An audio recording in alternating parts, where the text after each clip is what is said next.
Welcome to Agency for Agents, a podcast for real estate team leaders and independent brokerage owners looking to maximize profits, effectiveness, and gain freedom for their team and business. Your hosts, Christine Andreasen and Aaron Hendon, have been running one of the most successful real estate teams in the Seattle area for more than 8 years. They know building a winning team means finding ways to empower, nurture, train, and develop individual agents to discover their own power, their own agency. On the podcast, Christine and Aaron interview thought leaders in real estate and personal growth to help you impact both your performance and your teams. We know it takes a lot, and leaders and brokers that crack that code reap the rewards of success greater than any they could ever achieve on their own. Well, hello, Jeff. You're nice and early. How are you? I'm well. How are you? Very good. Yeah, we're live. Hi. Yeah. Hi, I'm Christine. Nice to meet you. Nice to meet you. Let's do it. Let's do it. All right. Well, first, I just have to know, why do they call you the machine? Just because, especially when I started, I was very systemized. So I would get in at 5:30, 6 o'clock in the morning on almost an everyday basis, and then just work throughout the day. And it was, not have any distractions, whatsoever. So a lot of it was productivity. How do you get things done, and down into like, if it takes, 15, minutes a day, or, each time I go to the dry cleaners, and then another, and if I do that twice a week, that's 30 minutes, that's 30 minutes a week, multiply that by 4 times a month, you're 24 hours out of your year going to the dry cleaner. So just trying to get down things that are, really maximizing time. And then early in the morning, you're really, I think, working, at 3 times the pace that you are, than when you're doing it with distractions in the middle of the day. So you can get a lot more done. So a lot of, I think, early success for me was really just, spending a lot of time at it and getting more done. And then you get smarter, I think, the more deals you do and the more people that you talk to. Yeah, really good. Yeah, I love it. Right. It's that's the most pristine time for me as well, because there's no interruptions and my phone isn't pinging every 13 seconds. That's right. Right. All right. And then tell me, so you have a 40-person team in Florida. Is that right? No, we've got about 80 people in our group now. Now, are you is that your brokerage, or do you run a team in your brokerage? We started, I was with a brokerage, and I was with one brokerage for a long time. I had a couple different assistants. I would run between 1 and 3. I got the 3. Then the market we had our crash in 06 over here, like it was everywhere, and survived, had one person. And then, when we came out of that, expanded to a couple more people, had some luck with SEO and started to bring leads in, and made a decision. It took me a while, but it was going to grow it into a brokerage. And when you do that, you're out of the field. You start to get out of the field, and you're managing, you're becoming a manager. And that's, I think, hard for a lot of people to do. I think most people get stuck and they keep selling, and they want themselves to be the star of the group. And if you're going to go to a brokerage, you've really got to make your agents the stars, and your day is spent doing different things. Yeah, no, I agree. And I think it's really, management and leadership are 2 different things, right? And everybody wants to be a leader, but then when they have to manage, it's like, I think sometimes you take the best agents and they're really not good managers, and it could be vice versa. So it's hard to find that balance. And there's better people on the sales floor than I am, but I think I'm able to do both, and I can relate to my experience. And before I was in real estate, I was a sales manager. I was a working sales manager. So the same, I think, set of skills worked. Was it drapes? Was it upholstery?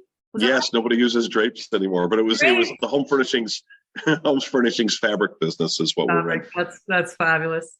Well, tell me, what do you think? So if we have somebody that's a fabulous agent thinking about starting their own brokerage, or maybe even just their own team, what would you say they should put their attention on? What would you focus on? What do you think is crucial for them to really master? I think it's going to be the first hire that you do.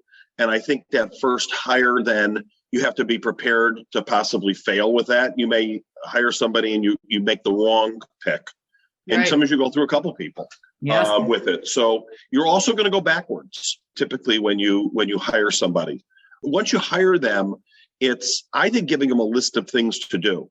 and you have to do a little bit of micromanaging in the beginning, especially. So I would give a list, or maybe 30 things on that list to do during the day, and then holding them accountable. Now, like you're talking you would admin. You're talking admin or an agent? I'm talking admin. So I think in building a team, I think you're looking to free yourself up more, and then it's an admin. As far as a team goes, I think it's empowering people. So like for my own existing team, it's taking someone who's an assistant a lot of times and then letting them grow into a position that they like to do. So some people like to do listings, some people like to do network, but then figuring out and putting together a game plan for that person. And then it's just managing them and being there for them, being present in the office too, so they can listen in and then having conversations, about it. For us, we ended up building a team. It was all under my name. And then when we became a brokerage, it took it all out of my name and let it be in the agent's name and is promoting the agent. So that's kind of how we morphed into a brokerage. Oh, very cool. So you don't run a team in your brokerage anymore. You just have your brokerage. I still do run a team within. So I have a team of 3, but they're doing different things. They're helping out. Some of them are helping out the other agents within the team. Mm-hmm. And then we're cultivating our own things in there. And everybody's got different roles within our group of what they're doing. And are you 100% out of production now? There's still some, I'll go here and there, but I haven't shown a house like in 5 years. Yeah. I haven't done an open house in 5 years. So I'm really, completely out of it in there. And for me, I also recognized that I got bored of selling. I did selling in the home textile business. I used to travel 35 weeks a year, and I would see 4 to 7 clients a day. And I used to carry 30 to 60 listings on my own with an assistant. So it was just, it was crazy. And I still enjoyed it when I did it, but it wasn't as exciting for me as building the brokerage and taking on new challenges and working with people. Yeah, great. I totally get it. Yeah, we're in the same spot. I would rather do anything than put a buyer in my car some days. So I don't do it either. I'll pass the buyers to my team, but I'll take the luxury listings if they fall in my lap, right? So you've done luxury as well. You did. I think I read something in your bio about luxury and waterfront properties there in Florida. Yeah, we're I was just looking up our numbers. Our average sale, so far this year is $872,000.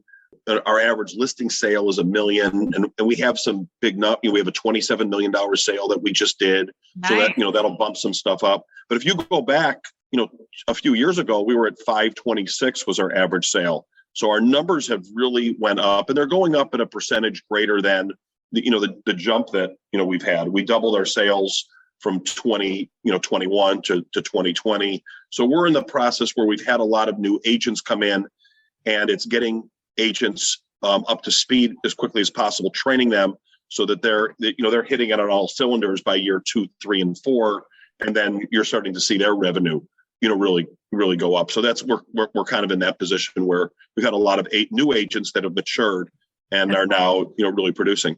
Isn't that lovely? That's so fulfilling, isn't it? Knowing that you started them as rookies and they had nothing, and you were there when they were crying every day and saying, "I don't know if I could do this." I think it's one of the hardest businesses to break in because it looks so easy from the outside. Everybody says, I had a bad realtor when I did it, so I thought I could do it better than them. Right. But you make $30,000 on one sale, they think, right? Right. Well, they forget to take out the expenses. That's exactly right. And you're splitting it with, the other brokerage and all. Everybody and their mother. Right. Right. Yeah, no, I'm 100% with you. Like, I think it's just so tough. They have to have so much grit. Well, we all did.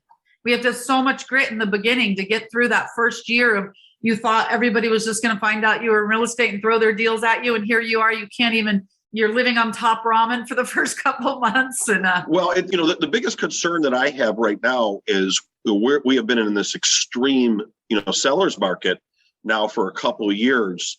And when it shifts, and I think there are some signs that, we could see a shift in here or start the beginnings of it.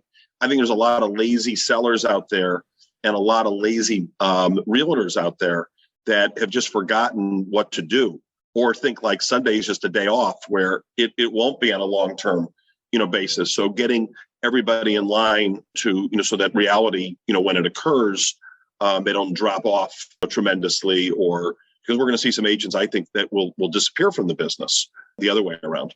Yeah, I want to talk to you about that. And I'm going to put a pin in what's happening in your market, because I know in our market, we'll talk about that in just a second. But the other day we had a listing that for the first time in years didn't get an offer on offer review date. And we're like, what? Because, we're Seattle. I don't know how it is there, but I'll get 15 offers, go 30% over value, no contingencies, 300 grand to cover the delta for the appraisal and all that. Right. But we had a listing. So we started talking about a shifting market. And one of my agents said, well, remember back when it was 90 days on the market was a quick sale? And one of my newer agents said, what? Like, that's unbeknownst to them. Yeah. So those new agents that have come in the last 2 years, they've only seen this slice of the pie and they think everything sells in 5 days. And we're like, oh, what are you doing to set them up for that? I mean, other than having conversations, how are you putting that fail-proof plan in place for them? Because they've been pretty spoiled. With our group, we kind of do an interesting thing. We pay for all the marketing and advertising. So we have our own in-house photographers, our own in-house video and social media department, our own in-house IT. So we offer the client a lot in there. We're doing a sales meeting on Tuesday and coming up next week. And I'm going to go into a little of the history of the market. I was talking to some newer agents today, just talking to them about this. Yeah. And they were just like, you had to carry a listing for how long? Right, 90 days. In the 07, 08 market, you're carrying listings for years. For 18 months. And you're chasing the market down and stuff. So a lot of it, I think, is going through the history of the market and going through this and having a long in-person, meeting and helping people achieve habits. I'm trying to get people to come back to the office as well and getting out of the habit, that really happened from the pandemic of working out of the house. Because the agents we've had that work out of the office are doing better than the agents who are working. It takes, some people can do it, but a lot of people really can't. And then you see just a lot of bad habits that I'm seeing from working out of the house, because you can, and some of it's even just, dressing up, getting ready for your day, and all those basic types of things. And I was there too. It was, working in shorts and a t-shirt and the cat jumping on the on the computer and stuff. But totally. I get you. Like, you were dressed up I was always dressed up from the waist up. And if I had to stand up, I'd turn my video off because I didn't want them to see my pajama bottoms. Right. Right. Yeah. We're trying to get people in our office too. We're not succeeding yet. One of the things we're doing is a lot of events. Like, we're doing a TikTok Tuesday class and trying to get people around and other. Oh, I like that. What are you all doing to attract other agents nowadays? We are doing some things like, we did like a boat. We're in Florida, so we did a piece on the Intracoastal. We did something called Smash, where you go to this one place, you put on protective gear and gloves and all this stuff, and you break things. And you throw all sorts of stuff at the wall. They have all this stuff for you. So a lot of that is just getting out and doing things together. Okay. I think as a group, we're going back to in-person sales meetings where we were doing everything via Zoom. I think Zoom has its place like it is right now, where you can do things, but I think the in-person part of it, it's critical. I remember when it happened, and our computer guys are in Seattle. They run a lot of some of their programmers are separate. And I asked, you guys had the pandemic 2 weeks before we did. So he's like, oh, wait till you hit to the second week, wait till you get to the third week. Right, so I was like getting a little preview. But our guy told me, he goes, it takes about twice as long for me to teach something over Zoom or over the computer than it does without it. And I think there's storytelling that happens in the office. It's like, we had an agent yesterday I ran into who was kind of down, and she was in the office and she was having a problem with getting the fact that the appraisal might be too high, even though that may be where market value is. So I took her outside and I said, follow me. And we looked up in the sun, and I said, not like the ex-president, you don't look at it, but what do you see? And he goes, it's the sun. I said, no, if the sun exploded, you wouldn't know about it for 8 minutes, because that's how far light travels till it hits you. Wow. And an appraiser is looking 30, 60, 90 days in the past. Light hasn't traveled there yet. And you have to convey to your clients, however you do that the market value that we're seeing on the ground is not the market value in this market that an appraiser is seeing 90 or 180 days out. You can get that point across better in person by doing that type of exercise I think, than you can just talking to somebody over the telephone, for example. Sure. Isn't that great? Good for you. And then tell me, what is happening in your market? Are you still getting multiple offers on everything? You doing? Yeah, I think we're in a really unique spot in the United States. We're in Palm Beach County. So we have 3 major airports that we're close to. Nice. Where we're driving distance to Miami and Fort Lauderdale, or the West Palm Beach airports, like 20 minutes from where we're at. I'm looking outside right now, and if I switch, Wow, it's here, beautiful, right? It's all, the palm trees. And, Yeah, no fair. Here's my gray and gloomy. Ready? Gray and gloomy. and stuff. So we've also had just tremendous growth. So we've had a lot of such population growth. Like, I'll give you an example, a town in Jupiter, Florida, which is where I live. If you go back to 1980 in Jupiter, there were 9,300 people who lived there. Yeah. Today, that number is 62,000. So that's a 7-fold increase. Wow. And it was a podunky town with, there was one Starbucks when you went to the mall. There was a Mexican eatery 2 towns over. Right. And so a lot of culture has come in, whether it's the arts or it's more people. So when you have 62,000 people, there's a lot more kids that those parents have who live here, and there's more of a draw. Because of Zoom, there's more ability to work over here remotely. So we're seeing a much wealthier person coming in. We're seeing a lot of movement from the Northeast, from the Midwest, a lot of California here. Some of it just cultural things. The taxes here are 0%.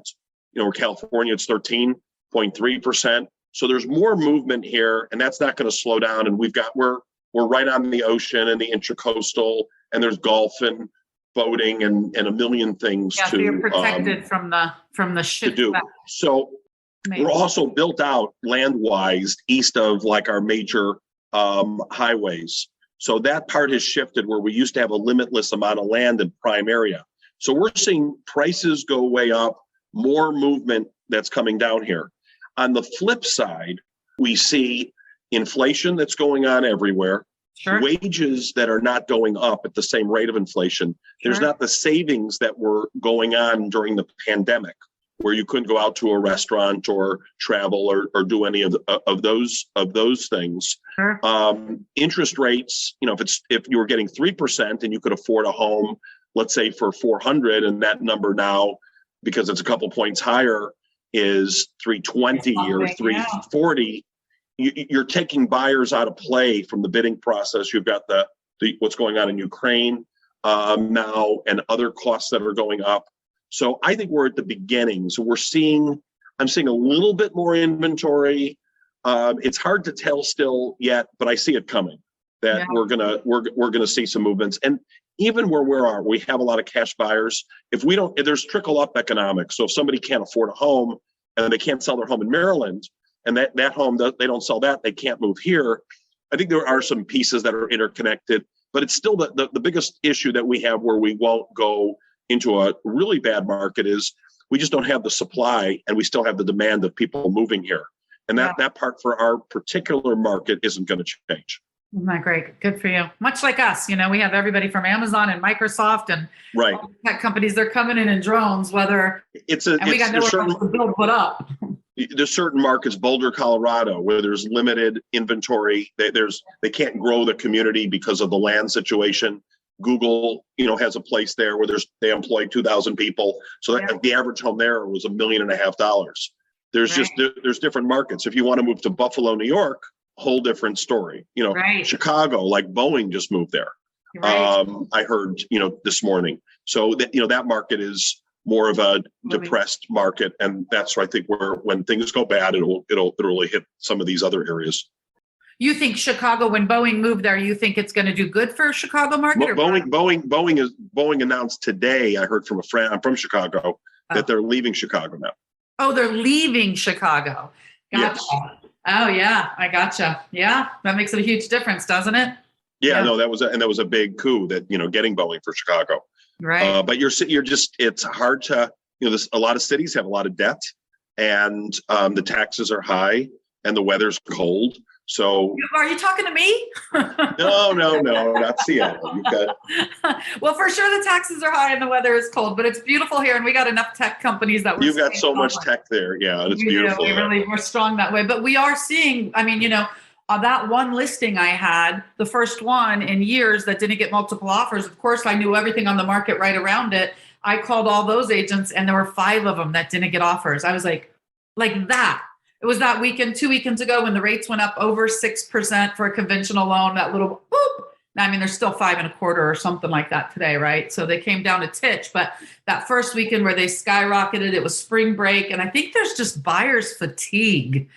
They're just tired of being outbid. So there was that lull, and we're now. But the good thing is there's a lot of replacement buyers out there, and it's a great opportunity also to really start farming an area. If you don't do that, I think to get some inventory and go after some market. If you have good habits, then you can get all your habits in line and train well. There's some areas where you can get ahead of somebody faster in a market when it shifts. I like a shifting market.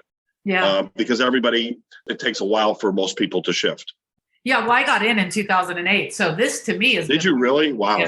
Yeah. I got in this. I was a keynote speaker in the real estate industry for 10 years prior, and that went under, obviously, all of that market. And nobody was paying speakers $3,000 to show up and speak anymore. So they were all done. And then I got back into sales at the end of 2008. Everybody else was fleeing, and I'm tapping in. So I love that moving and shaking. Everything's all over the place. This has been crazy. I mean, I'm not complaining about getting 20 offers, but getting 20 offers on a listing is a ton of work. People think it's all just easy peasy breezy. It's a ton of work still. So I like a shifting market as well. So let's see, what haven't I asked you that you just think would be really great for team leaders, small boutique brokerage owners, somebody breaking into the leadership of real estate more than the sales? What else would you like? I think the best training advice for my 2 cents, which is always worth 2 cents, right, is real world training. And it's doing a lot of role playing. So like if you're working the phone and you're making calls, prospecting, let somebody listen to you, but then you listen to them and put them on the spot. Sure. and let them make mistakes and then go back and forth with it. So a lot of what we do, it's that type of training where we can self-correct. Yeah. It's hands-on, real world. I think our industry really lacks that. So that's how a lot of it's in person, different things like that. We do some training where we'll have, with new people, where we'll give them exercises of things to do, put them on the spot, for things. So they're not just things that they're going to be where they're going to be thrown out there. I've taken people in the car, and I'll take 3 and I'll drive for the whole day for 7 or 8 hours and go through all the areas. And then there's a game plan for what to do with that and how do you learn the inventory. I think we forget how much there is for a new agent to learn. And that first 6 months are just going to be like that. A lot of it, I think, is managing expectations. I think I read an article yesterday where it was the guy, it was a 100-year-old man from Brazil, and he had the world's record for the longest longevity in a job, which was 84 years. And he was a sales manager. You can read that. It's like Walter Orthman with 2 N's. Sales manager of what? I got to write this down. Walter? Yeah. Walter, I think it's Orthman with 2 N's. So Walter Orthman's advice is now in my repertoire, which is you live for today.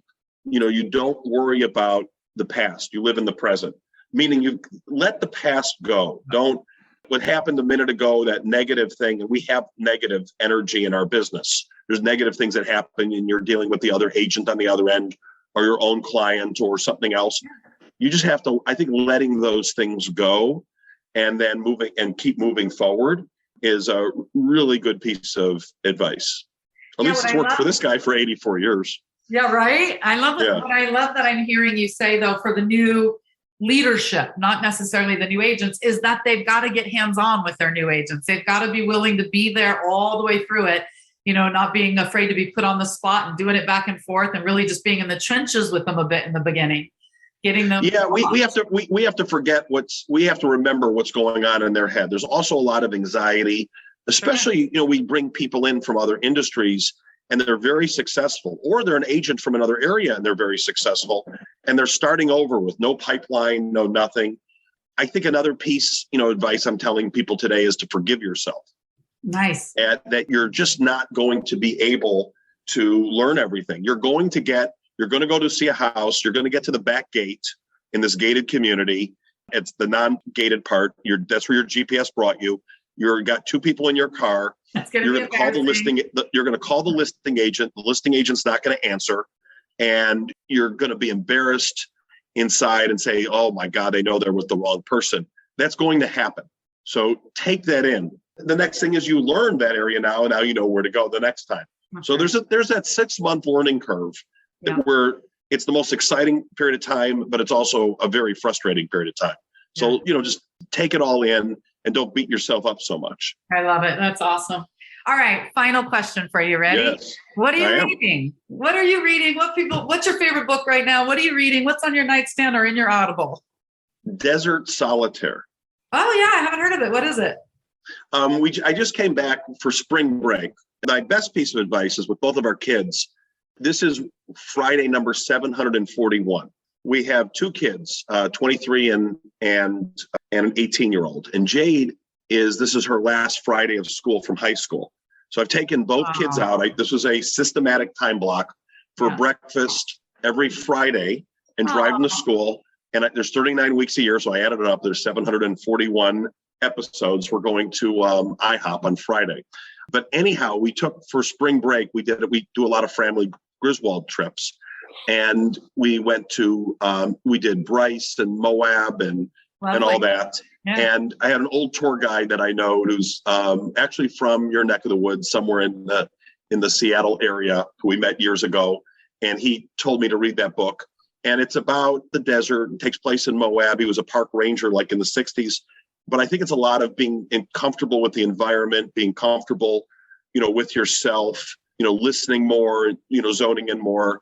And then there's some other, he gets into nature, but I'm finding it's kind of an interesting read just coming back from that, that area of the country. Yeah, Utah's beautiful. I lived in Utah for 8 years. It's gorgeous there.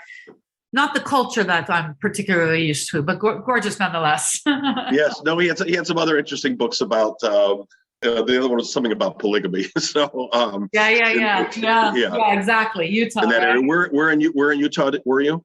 I lived in Salt Lake City for 8 years.